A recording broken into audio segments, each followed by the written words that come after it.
Now, you can't have a masterclass without a master. Our master tonight is Eric Miller. Eric is an expert in emotional intelligence, having worked over 20 years in various consulting roles with some of the biggest companies in the world. Eric is the founding director of ERM Leadership Services. As a leadership consultant and executive coach, Eric specializes in the area of individual and team leadership development. Eric is also one of ours, lecturing at ICMS, in particular the subject, Unlocking Your Leadership Potential. This will give our prospective students the opportunity to see what one of your future lectures may look like. You may notice Eric has a slight accent. That's because he grew up in Texas, attended Texas A&M, and is a very loyal alumnus. Eric has also coached many younger adults to take the next step, both professionally and personally. This makes him the perfect person for tonight's event. On a personal level, I've got to know Eric over the past few weeks and have been incredibly impressed with his knowledge and passion in the emotional intelligence space. I'm really excited for tonight. Welcome, Eric. How will tonight work? Well, firstly, let's have fun. Secondly, if you have questions, you can ask them. Please put them in the Zoom Q&A box, not in the chat box. We will make sure all of your questions are answered. There'll be 2 breaks specifically to answer these questions. Tonight's also going to be interactive. There'll be 3 polls throughout the presentation because we want to know what you think. So that's enough from me. I'll now hand over to Eric to start our masterclass. Thank you. Well, hello everyone, and thanks Todd for the warm introduction. I'm really delighted to be here. Really wanted to welcome both our domestic and international participants, as well as to what I understand are quite a few Year 12 students. So congratulations on starting your emotional intelligence journey at such a young age. It's really great. Today, I'm going to introduce you to a skill that'll change the way you interact with yourself and with those around you. Now, we have over 400 emotional experiences every day. And the question for all of us, myself included, do these experiences drive you or do you drive them? So as Todd said, I'm a Texan, and my family and I moved here to Sydney in 2006. When we moved here, I had 2 very small Texans who, as you can see in the photo, are now 2 quite mature teenagers, my 19-year-old son and 16-year-old daughter. This is a photo of us in Queenstown, and as you can see, I'm the guy on the right. The other thing you should know about me is that fitness and cycling are really part of my life. So when you don't see me in class or working with one of my clients, I'm oftentimes on the road bike, doing a bit of racing, or perhaps sitting at the cafe in Lycra. Yeah, I'm one of those guys. And then lastly, then a couple more things. I'm a bit of a nerd. I didn't realize I was such a psychology and leadership student until I decided to change my career path in 2015, when I knew I wanted to move out of a really successful management consulting career and work exclusively with leaders and their teams. And so I got a master's in coaching psychology, and now I work exclusively with leaders and their teams to help them accelerate their success. Now, as Todd said, if I'm a master at anything, it's taking concepts like emotional intelligence tonight and making them practical and implementable, because I work with professionals, executives, managers who are very, very busy, and to be blunt, they don't have that much time for theory. They need it to be practical and implementable. So this is what I do with my clients. And this practicality is one of the many things that attracted me to ICMS when I knew I wanted to take on a part-time faculty role. I really appreciate the way ICMS makes sure that everything is about the practical side and the job readiness of our graduates. And so, as Todd said, I attended Texas A&M. I'm a very proud alumnus there. If you catch it, you'll see a couple of things in my content tonight from Texas A&M. I did spend 20 years as a management consultant, and now I work since 2015, really putting my own emotional intelligence to the test every day with my clients, as well as helping them with theirs. And what's great about what I do in all of my roles at ICMS, in my business, in my private coaching practice, is I help other people. I equip them to take the next step in their life or their career. So again, delighted to be here with you tonight. So I think we should start with a practical and brief definition of emotional intelligence. So emotional intelligence is your ability to recognize and understand emotions, number one, and your skill at using this awareness to manage yourself and your relationships with others. And this is from Travis and Jean in their pretty recent book, Emotional Intelligence 2.0. So it's a very important definition. And some of the key words in that definition is recognizing and understanding emotions. And then also using this awareness in a productive way to manage yourself first and your relationships with others. In my client work, I oftentimes work with organizations to help them think about leadership in three buckets, if you like, or three circles: leading yourself, leading other people, and leading the business. And emotional intelligence is fundamental to both leading yourself and, as we'll see tonight, leading others. Let me introduce you to someone. You might know this gentleman, you might not. Satya Nadella in 2014 took over as the CEO of Microsoft. And he was a relative nobody. And he would even tell you that. A low-profile computer scientist. He'd been with Microsoft for decades when he took over as CEO. And he had a couple of big acts to follow: Steve Ballmer and Bill Gates. Since the time he's been appointed, he's certainly proven himself, leading Microsoft to big growth, and now they're like more than $140 billion in revenue. And importantly, he's pivoted their business by investing in emerging technologies, including artificial intelligence and augmented reality. Now, it's not all been smooth sailing. One pretty embarrassing fail under his watch was the 2016 launch of a Twitter bot named Tay, T-A-Y. And a Twitter bot's job is to exist in Twitter, and the goal was to advance how artificial intelligence communicates with real people in real time. Now, if you can see some of the things on the screen here, you can see kind of what happens. Tay went out into Twitter, and unsurprisingly, some Twitter users began tweeting some pretty inappropriate and incorrect, politically incorrect phrases. And if you know the way artificial intelligence works, Tay began to learn this inflammatory language. And Tay's misbehavior was understandable because it was simply mimicking the offensive behavior of other Twitter users.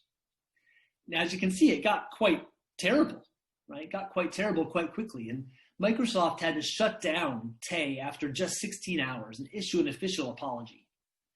As you can imagine, the engineers who worked on it were mortified by the whole experience, wondering what is it that their boss, Satya, was going to say? And what was he going to do, right? It's a pretty pivotal moment for a leader when something so public fails so spectacularly. So what is it that Satya Nadella did? Well, he sent an email to the whole team. And among the other things, he said this. He said, keep pushing. Know that I'm with you. The key is to keep learning and improving. He also encouraged these staff to take the criticism in the right spirit and exercise what he called deep empathy for anyone hurt by Tay. He said it's critical for leaders not to freak people out, but to give them air cover to solve the real problem. And that if people are doing things out of fear, it's hard or actually impossible to drive any innovation. And sure enough, in 2018, Microsoft released Zoe, a new AI chatbot. And so far, so good. Now, I tell you that story. What are the key takeaways? What he did in responding that way to a crisis, he showed his team that he knows everyone's human and makes mistakes, and showed his employees that he has their back. He encouraged them to learn rather than scold them over a public failure. It's a great example of a leader demonstrating both empathy and self-regulation. And these are 2 of 5 elements of emotional intelligence. And I'll unpack the whole model for you in just a few minutes. Now, before we talk about what emotional intelligence is, let's talk about why it's important, and why it's important in the context of how work itself is changing. And so, as Todd mentioned, this is an interactive masterclass, and we want to hear from you. So I'm about to launch a poll in Zoom. So please get ready to respond. You're going to see a poll pop up, and your simple instructions are to respond to this question. What's the number one force shaping the future of work? And there's 5 choices, so all you'll need to do is select one of the 5. Is it expansion of the contingent workforce? In other words, is it the fact that big organizations are now using contractors more instead of full-time staff? Now, we see this a lot now in response to COVID. It gives them flexibility and access to the right skills at the right time. Is that it? Secondly, is it globalization? Gaining access to the right talent in the right location at the right price. The big firm I was with, it actually now employs over 200,000 people just in India. 200,000 people just in India. And because the cost of living in India is relatively low compared to some Western countries, there is some brilliant expertise available in that location at a fraction of the price of some Western countries. So is it globalization? Third, is it technology, right? Is it artificial intelligence, robotics, big data, the Internet of Things? Fourth, is it all the generations in the workplace? Is this shaping the future of work? How do we manage the expectations of 5 different generations? Baby boomers, Gen Y, Gen Z. Or fifth, is it creating or establishing the new normal post-COVID? So let me launch this poll for you, and let's see what you think. And we really, really need you to vote. So I want to see what it is that you are thinking. So you should now have a chance to vote. So let us know what you think.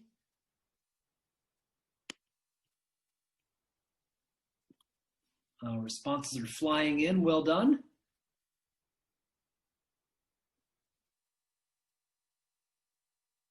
Great. We're well past the 30 mark. Oh, you all are playing well. Okay, I'll give you just one more minute. What is one of the 5 things? What do you think it is? Okay, I got 85% responses. I'm going to end the poll now and show you what it is that you think is the number one thing driving share results. So you should be able to see that now. According to you, our audience tonight, and it looks like there's around, a lot of votes out there. You think that it's accelerating technology a bit more than the others. So I'll just stop that now. So that's clearly, I think, like 3 to 1, right? 3 to 1, that's what you're thinking there. So the interesting thing, close that down, is that there's no right answer, right? In truth, all 5 of those, and actually many more, are shaping the future of work. But what I appreciate about the way you voted is that when I think about the future of work and my clients think about the future of work, they tend to think about it in terms of technology. So well done. I guess you've answered in the way that I was prepared to talk about, which is great for me. So yeah, the future of work, right? It's changing in 2 fundamental ways. It's changing, the nature of the work being performed is changing, and how we get the work done itself is changing. So first, the nature of work. We see already that technology is minimizing the need to perform repetitive tasks, repetitive manual tasks. So consequently, we need fewer workers to perform those manual tasks. We see demand more so for problem solving, communication, listening, design, interpretation.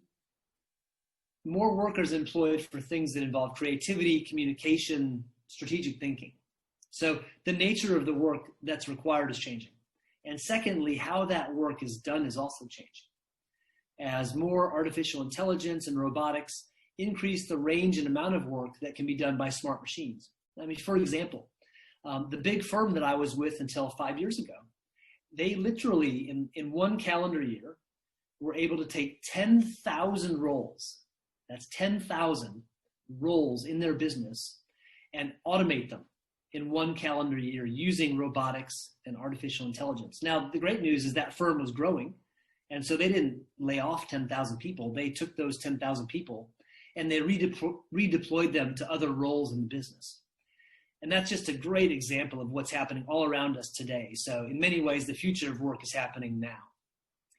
Now, as you can see, both the nature of work is changing and how the work is done is changing. And both of these changes mean that we're seeing demand for skills that are uniquely human. And as we'll see, emotional intelligence is the foundation of some of these skills.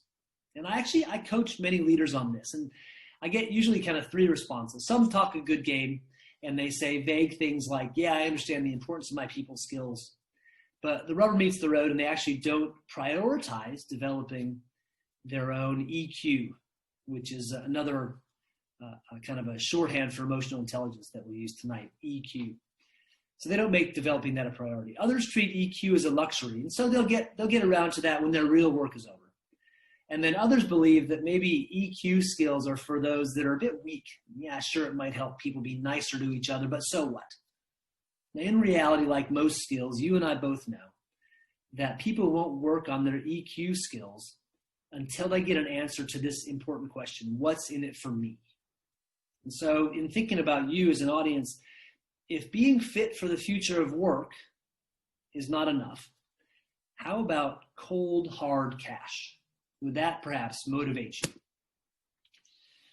So a recent study tested the emotional intelligence of over 42,000 people, so a big sample size. And they compared their emotional intelligence scores to their annual income.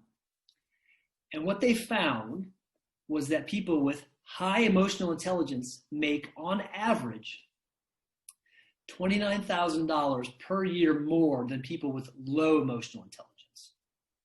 And then on average, every point of increase in emotional intelligence adds $1,300 to their annual salary. Now, this figure is always a standout. So am I sitting here telling you that there's something you can do which would increase your earning potential this significantly? And the answer is yes. Now, let me tell you why that is. People with more emotional intelligence make more money because it helps them do their jobs more effectively. They make more money because they bring more value to their company. They communicate better. They perform better under stress. They make their teams more productive. They make better decisions. The list of ways in which emotional intelligence helps people in organizations, it really goes on and on. So we're about to kind of deep dive into emotional intelligence. But again, I want to play with you as the audience. I'm curious, how much do you already know? Because that might help me to shape some of my commentary if you're already quite expert in it. So poll number 2, how familiar are you with emotional intelligence? I've given you four options. 1, I've never heard of it. 2, I've seen the term, but that's kind of it.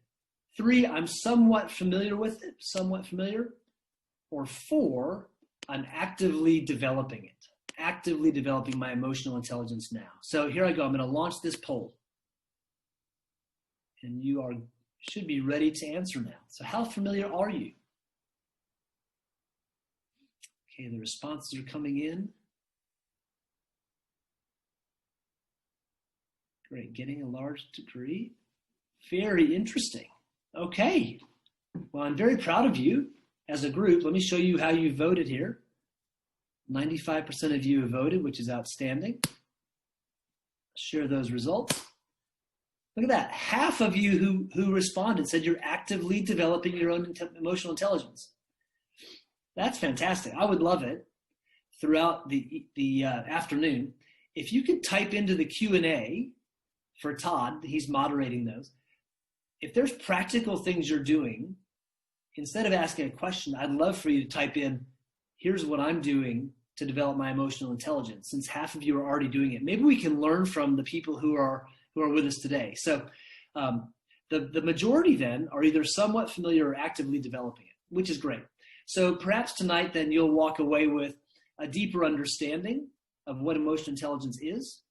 And then ideally you'll also walk away definitely with at least 3 ways that you can add to what you're already doing that will predictably improve your emotional intelligence.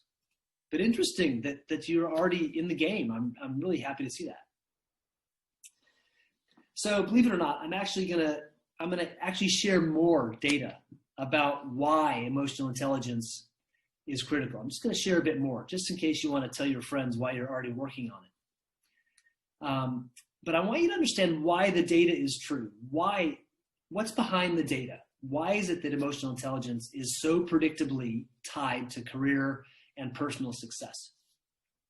It's because emotional intelligence is a foundational skill, because emotions are the primary driver of our behavior. So when we master our emotions, it literally trickles into everything that we do. It's foundational for other critical skills. And some of those skills you can see here, like the leaves on a tree, yeah? When you master your emotions, you're able to access and develop and importantly demonstrate a bunch of really important skills.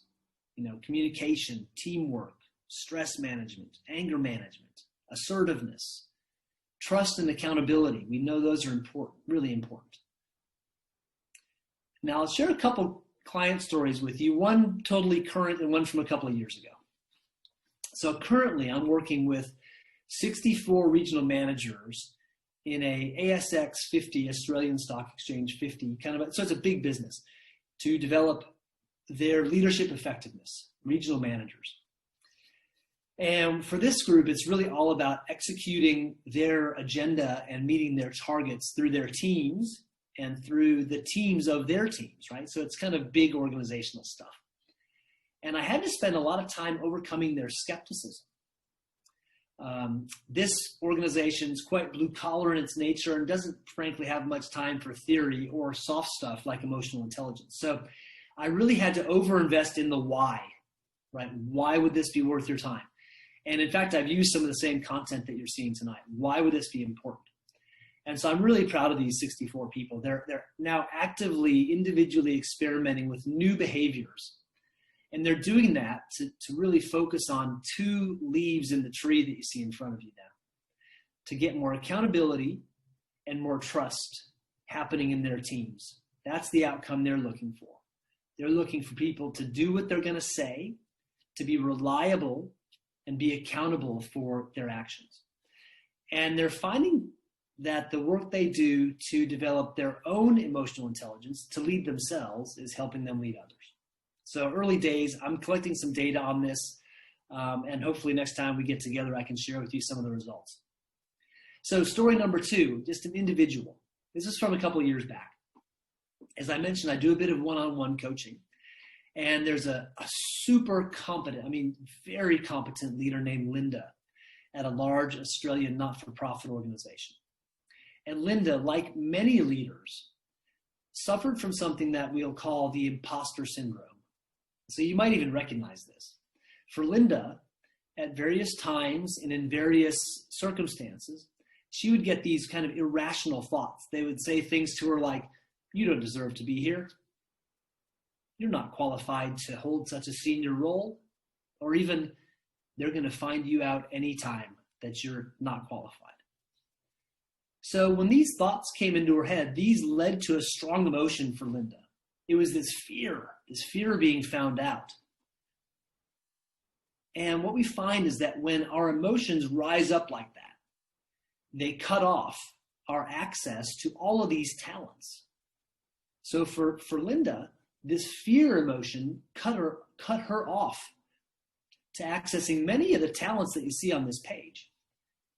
And so I worked with Linda over a couple of months, several months actually, to help her develop some tools to help manage these emotions so that she could have full access to all of her talents more of the time. And again, emotional intelligence fundamental to her being able to do that. Now, some of the first research on emotional intelligence was actually done by Harvard. And I love this story. Harvard was sending their best and brightest, right? You pay a pretty penny to get into Harvard. You pay a few bucks, very elite institution, sending their best and brightest out into the work world. And what they found was not everyone was successful. And so like any large research institution, right? They did what you expected. They studied it. They studied this phenomena about why the variability, why are some more successful than others? They looked at a cross-section of graduates across several years into their careers. And they found that success requires three things. Success requires three things. One, it requires IQ. It requires some raw intelligence, right? No surprise. And Harvard graduates, not short on IQ. Second, it requires technical skills. So if you're an engineer, it requires technical engineering skills. If you're an architect, architectural skills. If you're a doctor, physician skills. Again, no surprise, technical skills. The third thing that success requires didn't even have a name when they were really digging into it. So after doing all that regression analysis of their findings, they kind of backed it in. They combined it with some research that had already been done at Yale. And emotional intelligence was the third thing. So success, according to the Harvard study, takes IQ, technical skills, and emotional intelligence. What is even more surprising is that IQ and technical skills only counted 8 to 9% each towards success. So think of it like these are the threshold skills just to get in the door. You got to have some intelligence and some technical skills. What they found out is once you're in the door, emotional intelligence was twice as important as IQ and technical skills combined.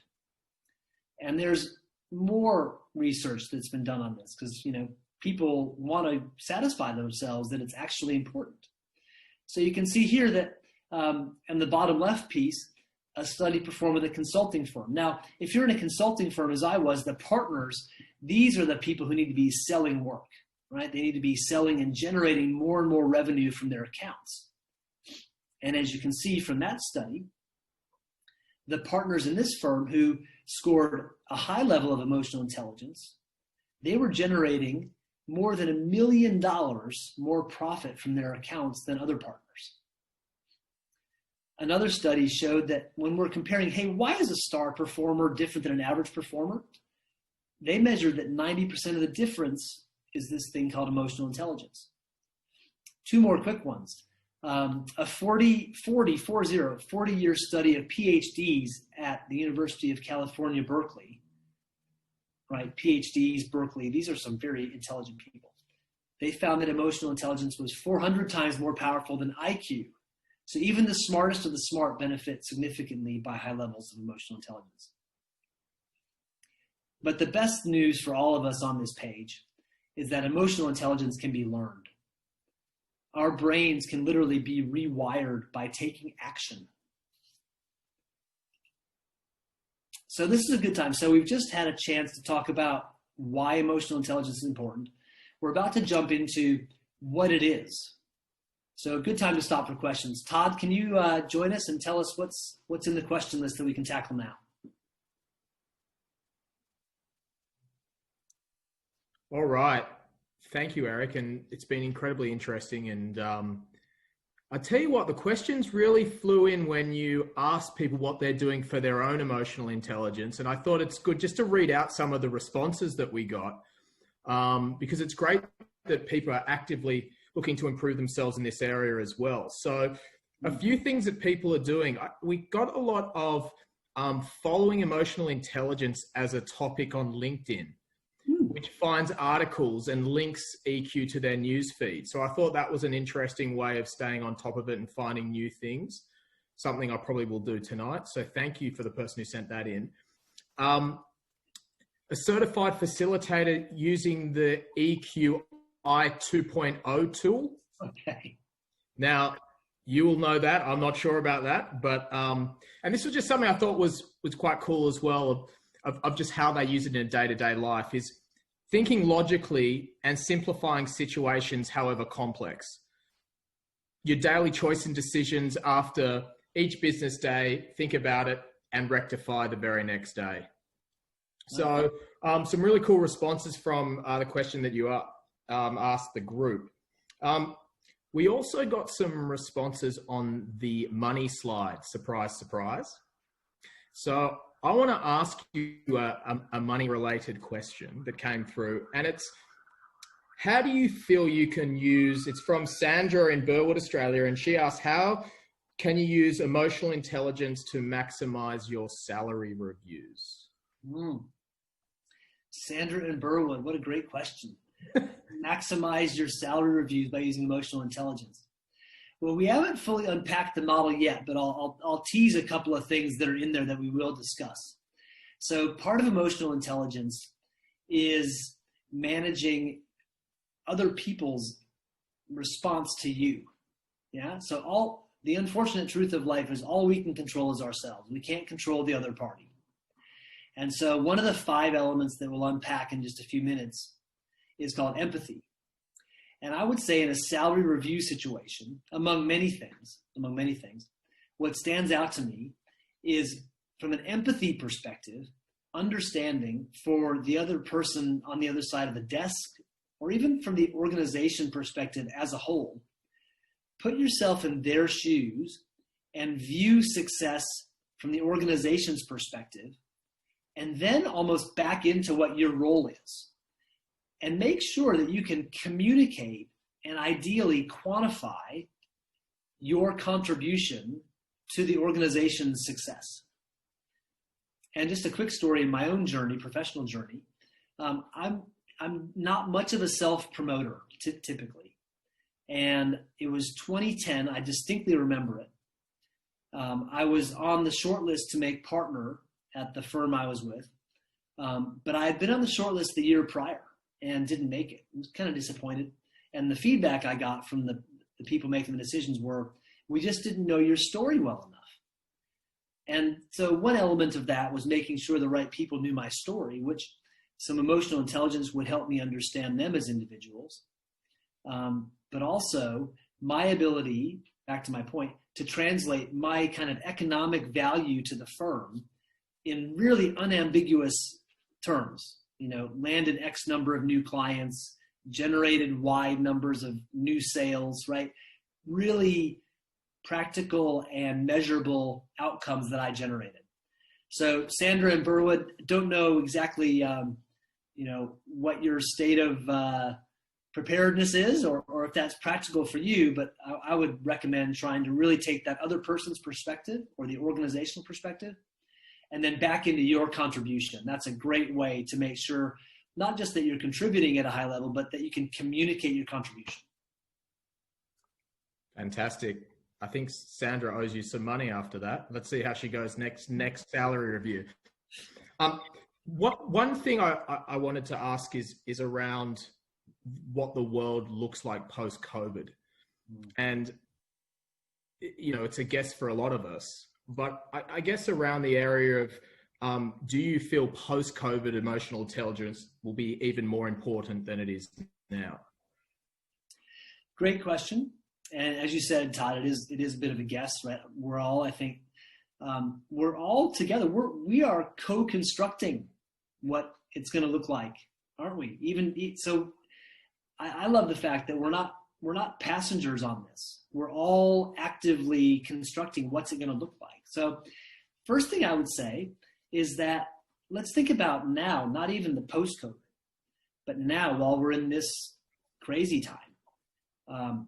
I think emotional intelligence is incredibly relevant because our ability to recognize our own emotions in these times when, let's face it, stress is high, we're feeling a little disconnected from our colleagues and our peers potentially, we're a bit physically isolated. I mean, if we're in Victoria, we are in lockdown situations, which is terribly difficult. So recognizing your own emotions and being able to deal with them constructively in ways that we'll talk about could never be more relevant than it is now. I will say as well that today, 99% of my current business is now online in forums like this. So perhaps the thing that's changed for me is how do I be effective with these skills in a virtual environment?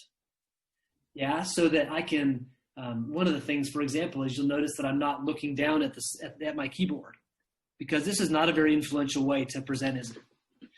So guys, I'm an expert in blah, blah, blah, and you should listen to me. No, one simple thing is to make sure that you're looking at the camera And there's a number of ways similar to that, where if we're going to be effective in virtual environments, we just have to be savvy to some of those things. Like I'm also trying to use some hand gestures, because I know that just a static torso is not as, you're probably going to hang up if it's not interesting, right? We know that attention spans are really short. So I guess, Todd, the way we can communicate, the way we can influence, the way we can demonstrate emotional intelligence is probably going to look different post-COVID, because I actually believe that we're probably not all going to go back to the office. And I've got too many friends, frankly, in commercial real estate who are already getting phone calls from big tenants saying, we only need 2/3 of our lease. We want to renegotiate. You know what I mean? So I think being effective in these environments will definitely be a different way to, let's say, exercise our emotional intelligence. Absolutely. I'll remember to keep looking at the camera. Sometimes I look left, sometimes I look right. So I've also got to remember this too. Look, we have a lot of more questions, and we have another Q&A. So I think I'll throw it back to you. Please keep asking questions, everyone. And in about 15, 20 minutes, we'll have a chance to have another Q&A session. So over to you, Eric. Awesome. So sometimes the best way to think about a topic is to think about what it's not. Yeah. And so let's talk about what emotional intelligence is not. So first off, it's not IQ, right? Emotional intelligence is absolutely distinct from your IQ. You can be high in emotional intelligence and have high IQ. You can be low in IQ and low in emotional intelligence. They don't occur together in any meaningful way. And this is despite the stereotype that people with high IQs have low EQs. Now, I shared with you earlier that I have an engineering degree, and the stereotype is those propeller head engineers, right? They can't communicate with real people. This is something that you hear a lot of salespeople talking about. But statistically, there is no correlation between the two. So it is not IQ. Another thing people confuse sometimes with emotional intelligence is personality. So personality is a stable set of preferences and tendencies through which you approach the world. Okay, stable set of preferences and tendencies. And this is fixed at an early age, just like our IQ. It's fixed. It's very unlikely to change, our personality. So Todd, if you were a hopeless extrovert at age 15, unlikely that that's going to change at age 50. Unlikely. So personality not responsive to change, fixed at an early age. And the third thing people sometimes then, if we talk about, okay, what is emotional intelligence then? So emotional intelligence, in the brain, we have a number of different almost sub-brains. And it sounds like there's probably some pretty expert people on our webinar tonight. If you're actively teaching emotional intelligence and are certified in it, there's at least one of you who knows this probably as well as I do. Emotional intelligence is this pathway between your emotional brain and your rational brain. And it's plastic, it's flexible, it's responsive to change, which is why we know at a neuroplasticity level that we can actually do things to connect these two sides of our brain, connect the neurons. They'll actually reach out to each other and increase the flow of information between these two brains, the rational and the emotional brain. It's quite extraordinary, and some of the research in this area is extraordinary. So enough of a lead-in. Let's hear now from Daniel Goleman. This is a 4-minute video, and Daniel Goleman, his 1995 book really brought emotional intelligence into the mainstream. There was some work done prior, but his book, most people would say, was a real turning point in the field. So I'm going to play this video. Make sure your speakers are turned up. I think it sounds pretty good. We've tested this a number of times. And let's hear from him about emotional intelligence. And this is particularly in the context of leadership, but it's going to unpack the model for you.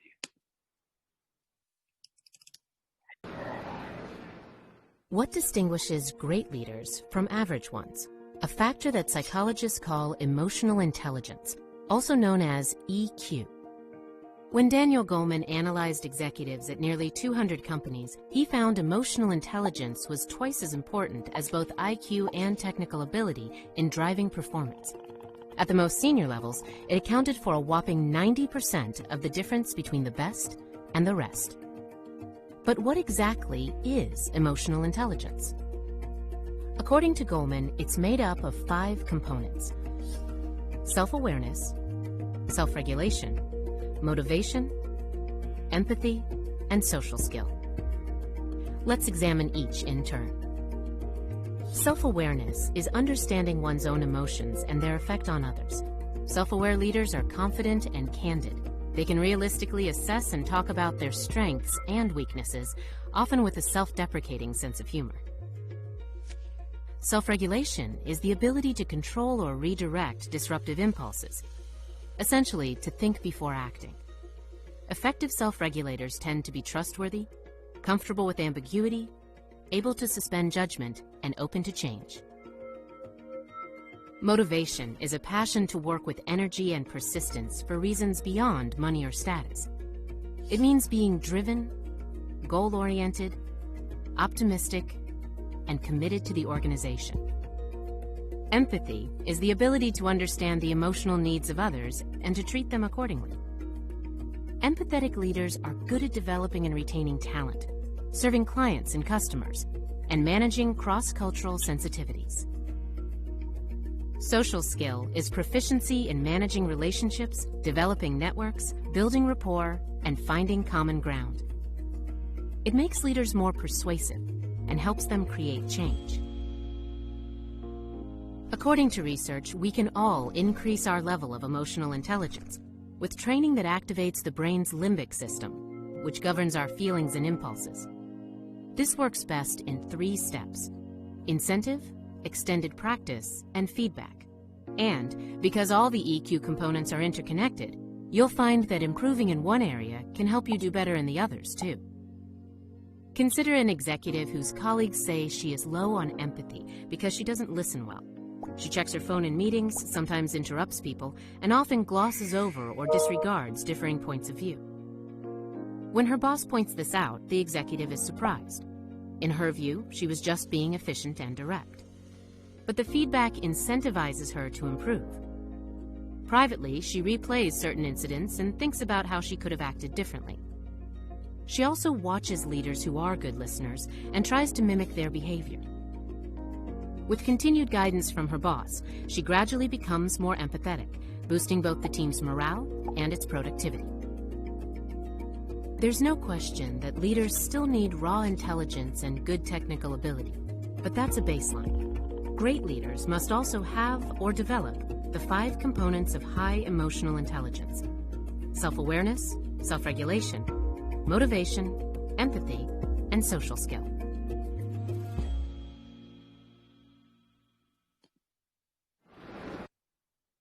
Great. So yeah, that's Daniel Goleman's research, which led to the model that you see kind of in front of you here. So again, I'll just unpack each of these 5 pretty briefly because it sounds like more than half of you are pretty fluent in this already. So again, just to recap, emotional self-awareness, number 1. So this is that ability to, if you have high self-awareness, you're actually aware of your mood as you're having the mood. And so you can ask yourself, do I demonstrate that kind of awareness? Am I aware of my sadness? Am I aware of my anger? Am I aware of these moods as I'm having them? Second, self-awareness. Do you take the time to think before you speak or act? Can you control or redirect your emotions and anticipate the consequences before you act on impulse? Third, motivation. Can you actually see a task through even when you're initially distracted by your emotions? Can you use emotions to overcome and persevere? Can you get yourself into an emotional state that's going to be motivating? Number 4, empathy. Have you learned how to tune in and sense the emotions of others? Can you respectfully communicate with other people, especially those whose backgrounds are different than yours? Social skills. Can you effectively manage relationships and inspire other people? Can you argue for your own point of view without alienating others? And so I thought a couple examples would be helpful. And, sometimes high profile people are easier to connect with because we probably all know who they are. So I'm going to give you 2 examples of CEOs who have demonstrated emotional intelligence in some really distinct ways. So we'll start with Elon Musk. So I'm sure many of you recognize him. He's the chief executive and CTO of SpaceX, chief technology officer of SpaceX. He's also the CEO of Tesla, and you see him there in his Tesla automobile. And last year was ranked joint first on the Forbes list of most innovative leaders. And interestingly, as of September 20th, 2020, which is also known as 5 weeks ago, his net worth was estimated by Forbes to be a staggering $93 billion, making him the 5th richest person in the world. So what can we learn from Elon Musk? So I'll give you an example from his Tesla business. So Tesla makes cars in a number of locations, one of which happens to be in Fremont, California. Now, after there were some claims of higher than average injury rates at this factory in California, he urged, the CEO, Elon Musk, urged workers to report all injuries. And he added this incredible statement saying that he would personally visit the factory floor and perform the same tasks as the injured staff. And in an email, there we are, in an email, he wrote this. You can see it on the screen. No words can express how much I care about your safety and well-being. It breaks my heart when someone's injured. Going forward, I've asked that every injury be reported directly to me. I'm meeting with the safety team every week, would like to meet every injured person as soon as they're well so I can understand from them what we need to do to make it better. I'll then go down to the production line and perform the same tasks they perform. And then he sets this expectation for all of his leaders. We lead from the front line, not from some ivory tower. And so you can see I put him in bold, right? He uses some very strong phrases in that email, like how much I care. It breaks my heart. Now, these words are touching, but it's really his promise to take action that's powerful, to personally meet every injured employee and learn how to perform that task on the production line is remarkable. So what are the takeaways here?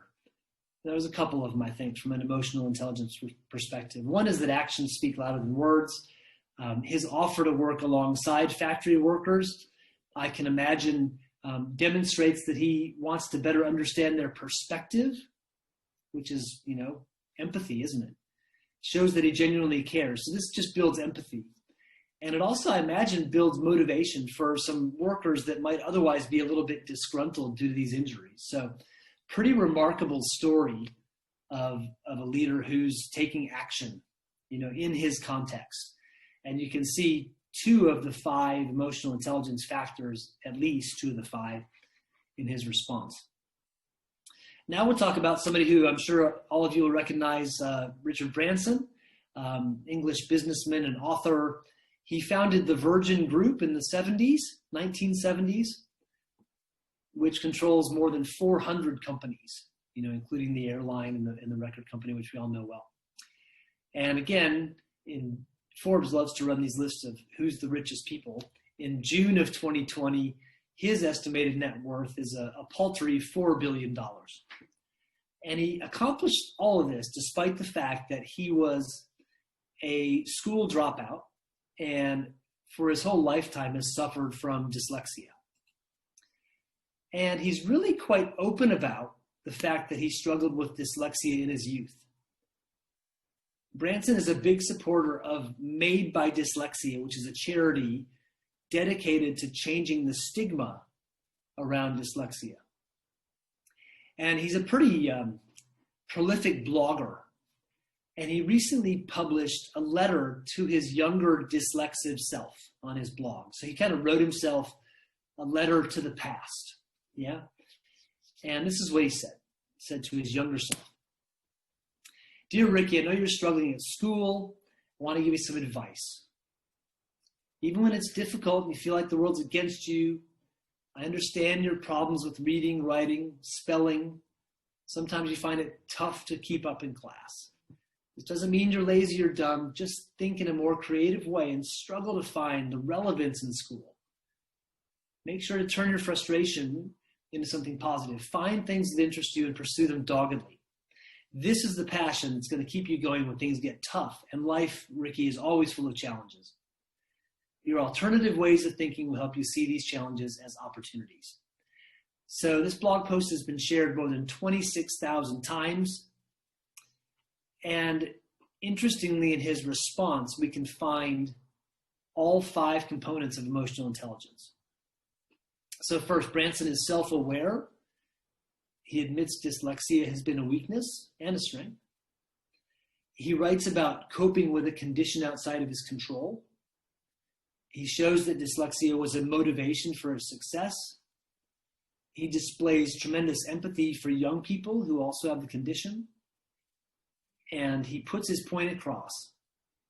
His sincere letter to himself and actually other dyslexics in this kind of caring and meaningful way. So 5 out of 5 in terms of how Richard Branson was able to take emotional intelligence. And nothing that I've read suggested that actually either Richard Branson or Elon Musk were consciously developing or consciously trying to apply this emotional intelligence. It just kind of was part of their leadership style, which is what makes, extraordinary leaders extraordinary. Some, I would say very few of us bring these sort of gifts and behaviors and talents to the front quite naturally. But for the rest of us, including like half of you on our Masterclass, we need to work at this stuff.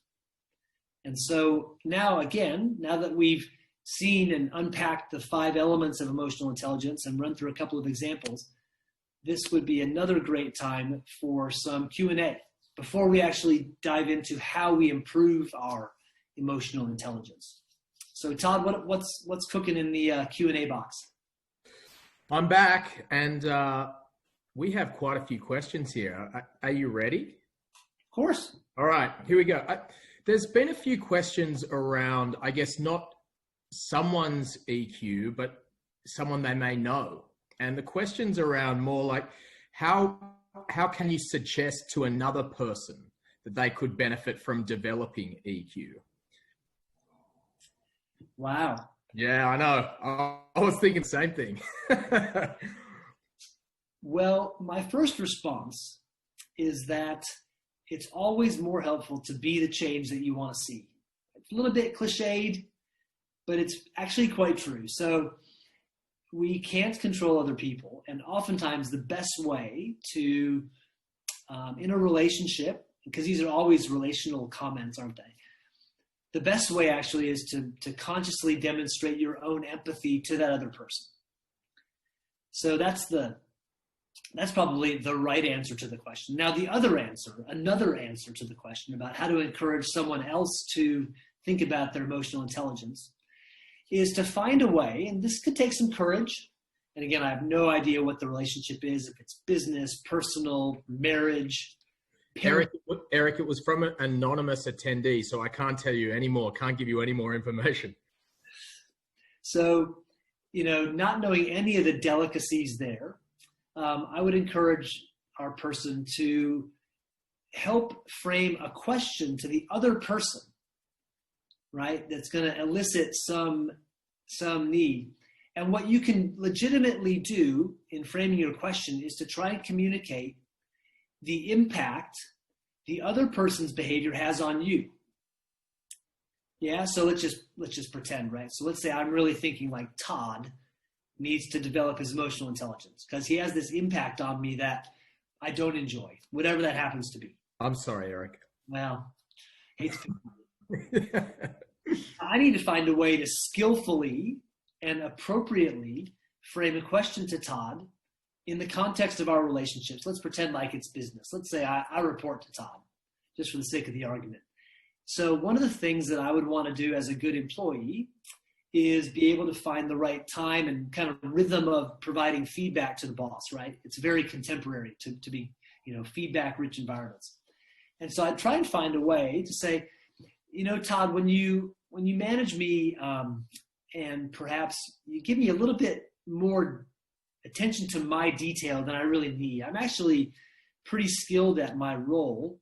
And what would be more helpful for me, and I'm not sure, Todd, that you knew this, I just want to give you the benefit of my experience with you, is that you give me too much input into the how I do what I do. What I'd really value more from you is a bit more direction on how what I do connects to the, where the organization's heading. So that might be a way to kind of skillfully get Todd to think, oh, perhaps I'm having an impact on someone else that isn't helpful for them, and by extension for the team or the organization. So it's a very tough question. And there's been a few, Eric. We've got a few more coming for you, so you're not off the hot seat yet, unfortunately. But okay. No, I agree with you. So being the International College of Management, and you've seen it in your lectures, we have students from over 50 countries around the world.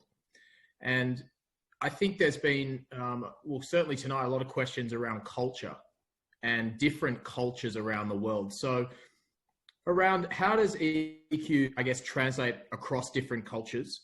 And are there cultures that you feel are typically higher or lower in EQ?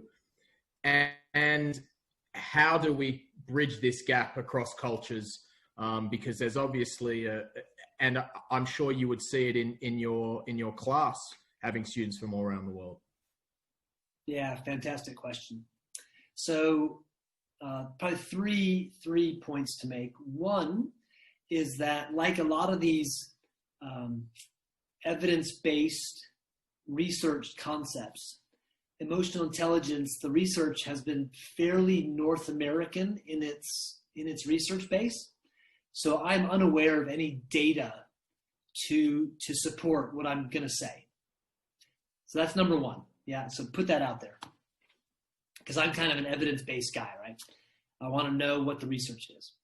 So what we do know is that emotional intelligence is highly correlated to one of the 5 big personality traits. So big 5 personality traits, acronym is OCEAN, OCEAN. These are the personality traits that sit behind every personality test you've ever done.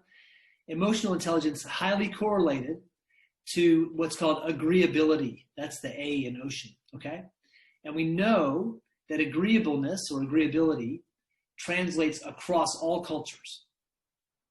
Enough research on that globally across culture to let us know statistically that agreeableness is not culturally different across the globe. And so because emotional intelligence is so highly correlated to that, I would say, with not absolute proof, but with a good degree of logic, that emotional intelligence is equally, the 5 factors, equally relevant no matter where you find yourself in the world.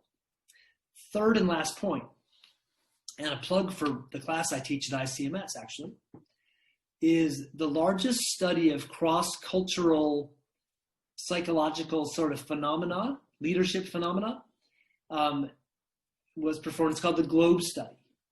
And the Globe Study, if you peel into the details, will tell you that it's not that emotional intelligence is different around the world, but it's how we apply it in different contexts, cultures, and countries that's different.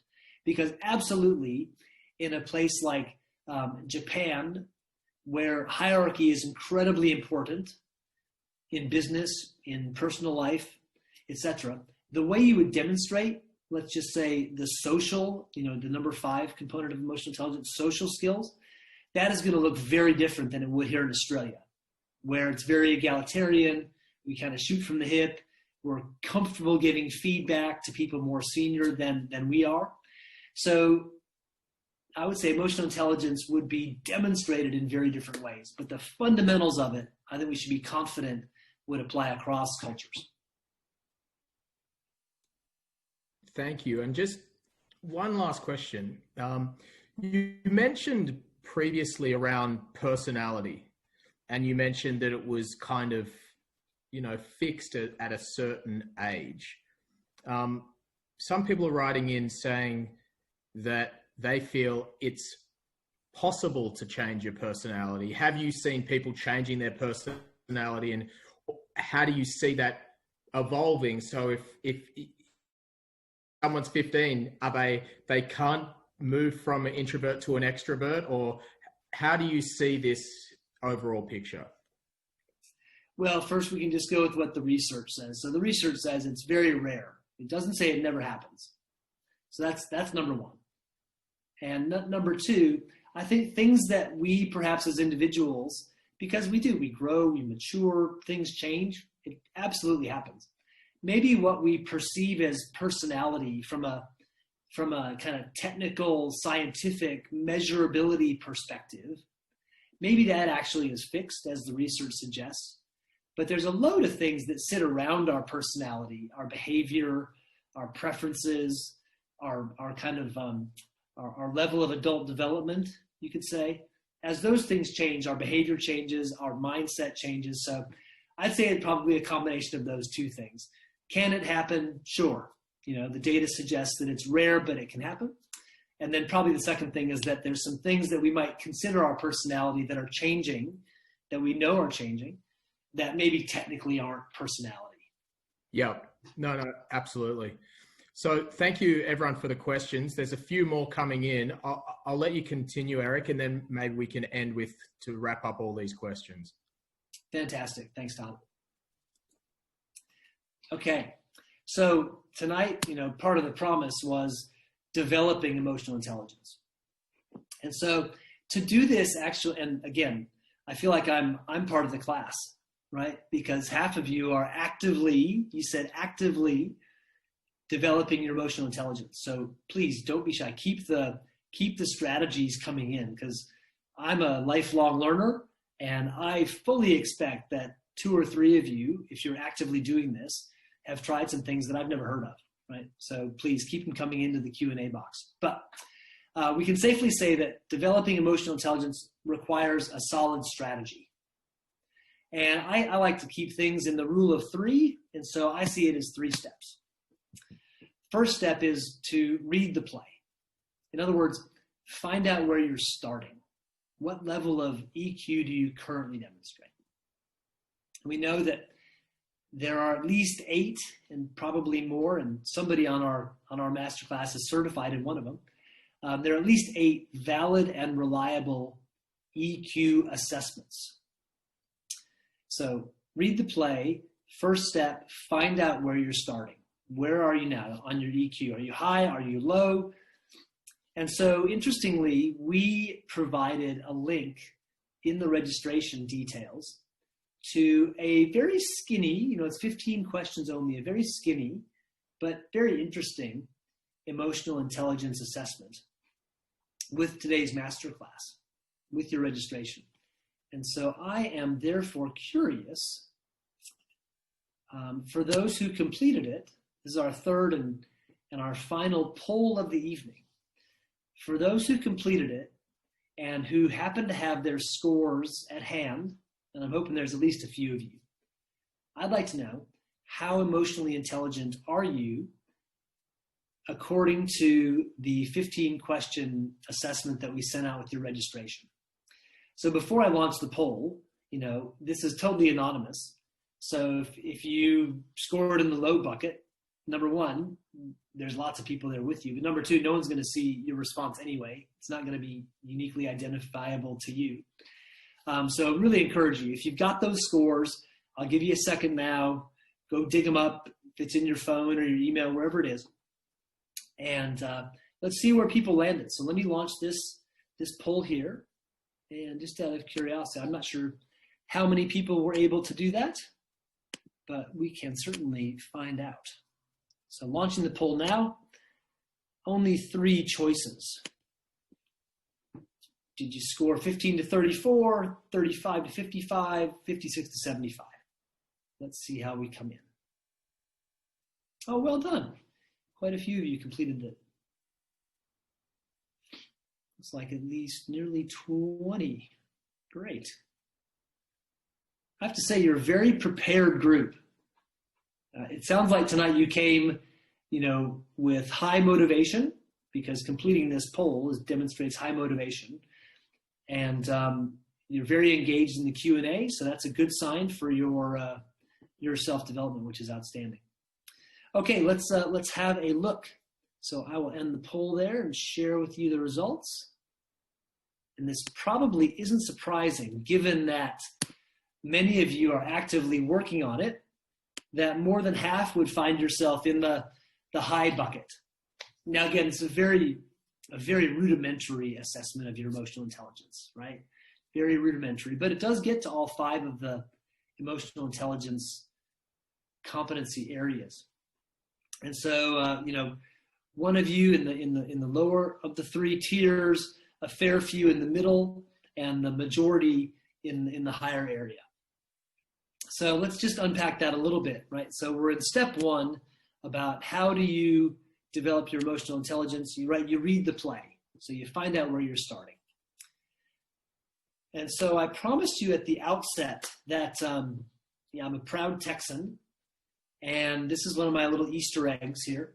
The scoreboard that you see, and this is what I'm calling the EQ scoreboard, but the image you see is of the largest, because, hey, everything's bigger in Texas, the largest video scoreboard in the United States is at my university at Texas A&M at what's called Kyle Field, which seats 107,000 people. And last weekend, during our home opener, I believe this is still true. Some of you might find out that it's been surpassed. From a COVID perspective, there's only 25% of attendance is allowed at the games currently. Because the stadium's so large, I believe that was the largest sporting crowd gathered, potentially, definitely in North America, potentially in the world since COVID struck. So everything bigger in Texas. But this is about emotional intelligence. So if you're in the low area, great news, right? So plenty of room to improve. The fact is, though, that you may find you're overwhelmed by your emotions, right? Especially in stressful situations. You could find conflict as something that you would avoid because you might find it distressing. You might find it hard to calm down after you've been upset. And as a consequence, you might struggle to build strong working relationships. So plenty of room to improve in that lower tier. But those are some of the things that you might be experiencing. If you're in the middle tier, hey, your emotional intelligence level is okay. You probably have good relationships with some of your colleagues, but others you might find a bit more difficult to work with. And you too have a great opportunity to improve working relationships and personal relationships for that matter. If you're in the top band, that's fantastic. Most of you are. You're an emotionally intelligent person, which means you probably have very good relationships. You might find that people approach you for advice. So I guess the encouragement to you as the largest group then is that emotionally intelligent people have great leadership potential and would love for each of you to realize your potential to seek opportunities to improve even more, because this is not static. We can always continue to improve. So again, 3-step process. First step, read the play. So now either you've identified where you're starting, or I'm going to provide a link at the end to some other assessments. So if you haven't done one of these, you'll have access to do that. So that's step 1. Read the play. Where are you starting? Step 2 then is to set the plan. So once you've identified where you're starting, interestingly, each of those emotional intelligence assessments should tell you where you're strong and where you're relatively weak across the 5 dimensions of self-awareness, self-regulation, motivation, etc. So when you set your plan, you can kind of dive into the specific area that you want to focus on. Is it self-awareness, self-regulation, motivation, empathy, social skills? So setting the plan is about getting more specific on which area you want to improve. And for my client, Linda, right, I shared with you before that she really lost access to her skills and to some of her best traits because that fear would rise up and it would cut off access to some of her best. And so for Linda, it was about developing her self-awareness and her self-regulation. Those were the two things that were most helpful in her career path post our working together. So that's number 2, set the plan, get specific. And then 3, get started, right? There's quite a few things that we know can be done to enhance any of the 5 areas. And again, I'll show you a link in a few minutes as we wrap up about where to find some of those. But the key thing, right, the reason why I love the metaphor of the gym, right? You see the weights in that image, the barbells.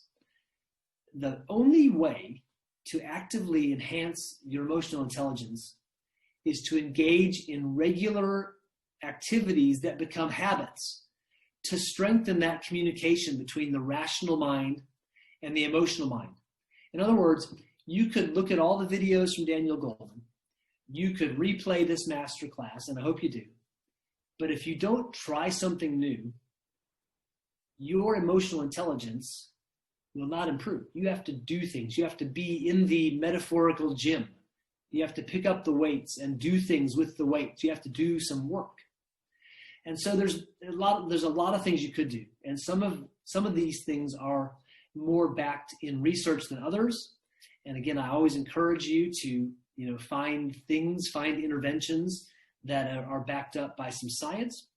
So I've prepared tonight for you 3 things that are relatively generic that for most of you would absolutely find helpful. I'm keenly aware that half of you are already actively developing your emotional intelligence. So some of this might not be new, but I'm hoping that it is. So 3 things, and especially for the person who wanted that other person to develop their emotional intelligence. Now, here's a couple things you could suggest to them for their consideration. So 3 things. Keep it simple. 1, write it down. 2, just stop it. And 3, get some perspective. And so we'll unpack each one of those things now. So write it down. We know that emotionally intelligent people notice their emotions as they happen, which actually isn't that easy, but it can be done with deliberate practice. And so a thought diary is a foundational place to begin increasing your self-awareness. Right? It's this kind of ability and this discipline to keep track of your thoughts that pop up, but keep track of the ones that produce those automatic emotional reactions. I shared with you my former client, Linda, and the things that would pop into her mind that would generate that fear reaction. And so then name the emotion, right? So for Linda, she might call it fear one day. She might call it apprehension another day. So try to put some words to the emotions that you feel. Find a way to put words to it. 3rd, track what was happening at the time. In other words, what are the settings? What situations do you find yourself in that generate these emotions? For Linda, interestingly, it were settings where she was at her executive table, so senior leader, and she was meeting with her peers at the table. And for whatever reason, that was the setting. For someone else, it could be totally different. 4th, track the level of emotion you have to the stimulus, right? So maybe when Linda started, that fear was like 10 out of 10. It really was, and it was when she started working with me. It was so high that the reason she went for coaching was that her boss knew that she was this incredibly capable woman, and yet in some settings, it's like she was this other person, and her boss is like, maybe you should try some coaching to help you kind of unlock this. And then lastly, on the page here, try to analyze why the emotion happened, and keep a diary of this. And I promise you that if you do this just for 7 days, you will start to see patterns behind why you act the way you do. Because our behavior comes from our emotions. You'll be more conscious of the settings, the situations, the triggers. We all have them, right? It's part of being human. But you'll be much more conscious of them. So do it for 7 days and you'll see patterns. Do it for 30 days and you're likely to lift your self-awareness, right? You're likely to actually boost your self-awareness in a measurable way. It's pretty incredible. But again, it's getting in the gym, it's doing something. So that's number one. Number 1 of 3, write it down, thought diary. Next, just stop it. And you see, of course, that stop has 2 P's. So we know that a leader with high emotional intelligence can redirect their disruptive emotions and these impulses that come to all of us and not jump to hasty conclusions. So when, for example, a team that maybe works for you botches a delivery, a leader with high IQ resists the urge to point fingers. Think of Satya Nadella, right? Think of that story with the Twitter bot.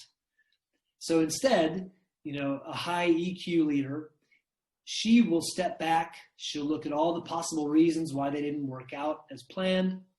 She'll explain the consequences to her team, right? It's not that she's soft. It's not that she's unclear. She's very clear. She's potentially very direct about the consequences. But then she'll explore solutions with the team. So stop, S-T-O-P-P. This is a self-regulation strategy that helps you in the heat of the moment when you're dealing with intense emotions. And again, going back to research and what we know works, this simple strategy incorporates aspects of cognitive behavioral therapy, right? CBT, cognitive behavioral therapy, and mindfulness meditation, which are 2 of the most widely used psychological interventions for all sorts of things, depression, anxiety, etc. So this simple method contains some really well-researched practice to help you manage your emotions in some really challenging incidences. So stop. S stands for S, stop, right? Just pause for a moment. Now you notice I paused. And the funny thing about pausing for a moment, if you're in the heat of a situation, is that moment, for me just now when I paused and just let that silence hang out there, that seemed like an hour. But for you, it was probably just a pause. So that ability to stop. And the T is take a breath. Right? There's a reason why there's a cliche that's like, just take a breath. Notice your breathing. Just notice it for 1 breath. And then use that time to observe what's happening for you. This is the O. What's happening? What thoughts am I having? Why do I feel, imagine a fair number of you are married or in relationships or have partners. Why am I reacting this way? Take a breath, observe. What is going on? What am I thinking? Where's my attention focus? What am I reacting to? Maybe even observe, what sensations do you notice in your body? I know for Linda, she used to get this thing in her throat, this kind of sensation that she would notice when the fear came up. So observe, right? Take time. And again, if you're practicing the first discipline, write it down. You've got a place to put all that stuff you're observing. Now, P, pull back, right? What's the bigger picture? One of my clients said, I like to jump into helicopter. I want to rise above this current situation and take the helicopter view. Perhaps ask yourself, what's another way of looking at the situation? Perhaps ask yourself, is the thought I'm getting a fact or is it an opinion? Even ask, how important is this? Am I overreacting? How important will this situation be in 6 months or 6 years? So P stands for pull back. And then the last P stands for proceed. So what's the best thing I can do right now? What's the best thing I can do for the other person involved in the situation? What can I do right now that's going to fit in with my values, and proceed? So there you have it. STOP. STOPP. And I've referenced the thought leader on that. You can probably Google it if you want to get those notes. It's outstanding and very, very effective. So I promised you 3, and the third and final thing you can do to build your emotional intelligence. There's a story of a man on a train, and he was there with his 3 young children, and the train was fairly crowded, and his 3 young kids were out of control, not behaving, running about, wrestling each other, not acting in a way that as a parent you'd probably be proud of. And one of the passengers finally couldn't take it anymore. He's like, "Man, can you get control of your kids? They're out of control. Can you get some?" And the man, he was kind of, there, and he's kind of, he wasn't paying attention. He sort of looked up, made eye contact with the person who asked him the question. He said, "Oh, I'm so sorry.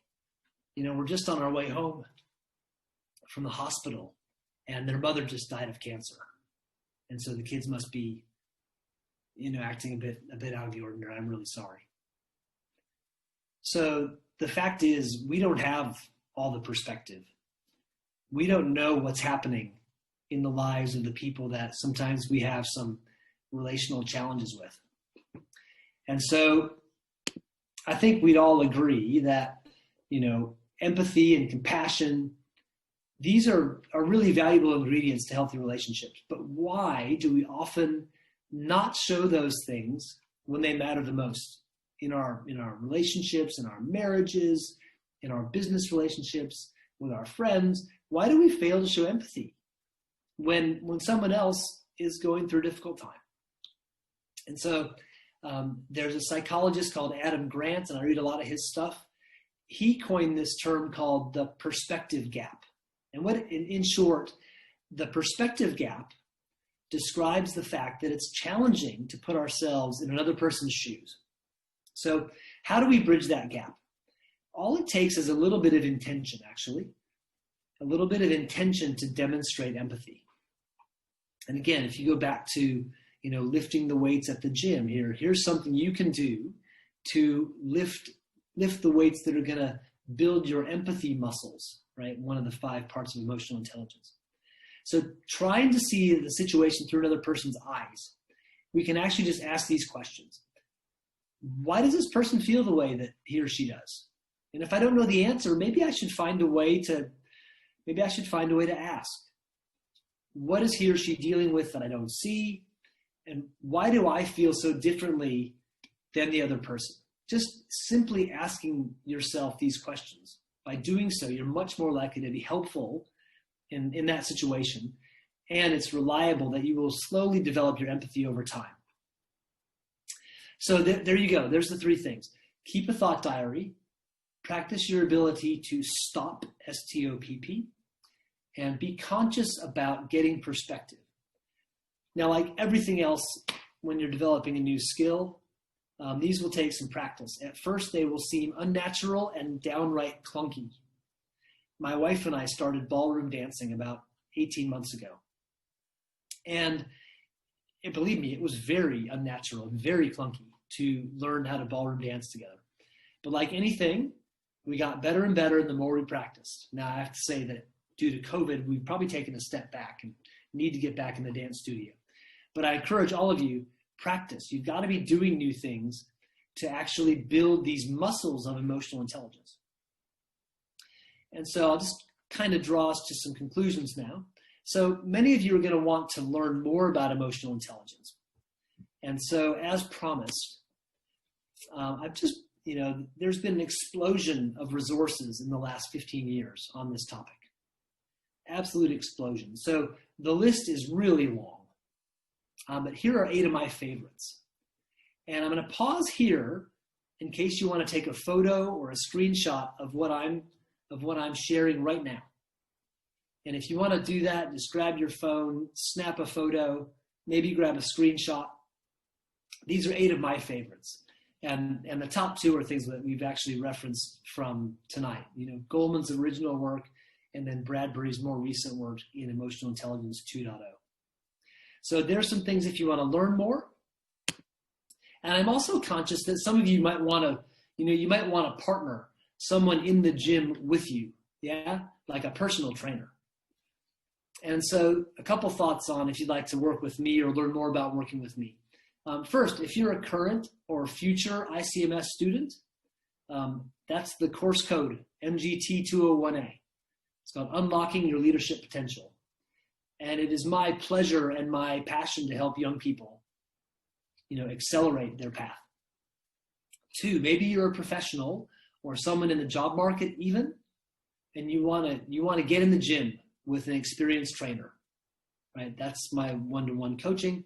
And third and finally, if you have a team that you really want to accelerate towards high performance, that's something that I do with a large number of clients as well. So that's all, everyone. We've got at least 4 or 5 minutes, Todd, for any last questions. And yeah, it's been great. Okay, thank you, Eric. Just checking, can you see my video there? You can see me? It hasn't popped up for me, but I'm glad you can see me. Look, thank you so much. It was incredibly insightful and I enjoyed it. And I can let you know that no one left, which is always a very good sign. So thank you for sharing. And maybe in 12 months, you can give us a masterclass in ballroom dancing. I can put you I hope so. What do you think? But look, really enjoyed it. There's just a few questions to end this evening. And I found this question incredibly interesting. I wanted to know your thoughts on it. It's around introverts and extroverts. And do either have a higher EQ, or is there no correlation between people being, introverts or extroverts? So first, I encourage whoever asked the question to look up Susan David, who wrote a book, I think it's called Quiet, and it's like the power of introverts. So that's number one. It's phenomenal. And secondly, to my knowledge, there is absolutely zero correlation. Okay. Zero correlation. Great. Another question is around NLP, and something I'm really interested in as well. How closely aligned is neuro-linguistic programming to emotional intelligence? So I'll be the first to say I'm not NLP certified. Yep. I'm NLP aware. And I'm aware of a particular researcher and the work he's done in neuroplasticity. So I guess I'd go back to that fact that we now know due to this guy's work, this neuroplasticity researcher, that emotional intelligence is a skill you can learn, and that by doing things to connect those two parts of the brain, you can encourage the neurons to get closer together and to communicate more effectively. Now, I'm not, unfortunately, able to comment too much beyond that in terms of NLP in particular, but I think the basis of NLP, there's a strong foundation there that sits nicely with emotional intelligence. Absolutely. And look, I think one final question, because I know we have a number of different people watching tonight, but particularly for current students that might be graduating soon, do you have any advice for them, maybe around their first job interview, or just what you'd recommend in this tricky time? Yeah, I guess for all of us, it's really relevant, and I'm so pleased that nobody dropped off. It's very, very relevant. I guess for someone in that situation where you're just graduating, the job market probably is not anything like you would like it to be. Just remember that the only thing in the whole equation that you can actually control is you, your attitude, your thoughts, hopefully your emotions as you practice this stuff. And so practically speaking, just try some of these things out that we talked tonight. And specifically in the job seeking process, it really is about your state of mind, because your your attitudes and your mindset come across in an instant. An interviewer just sees immediately to the mindset you're in. So you really do have to work on yourself. Absolutely. Well, thank you again, Eric. Just to let everyone know, because there has been a lot of questions, will you be able to watch this again? The answer is yes. If you registered for this event, we will send you a private link to this whole webinar, and you can watch it back again. I want to thank you, Eric. It was incredibly insightful, and look forward to doing this again soon. Hey, Todd, thanks so much. And thanks to everyone for tuning in. Cheers. Okay. See you all.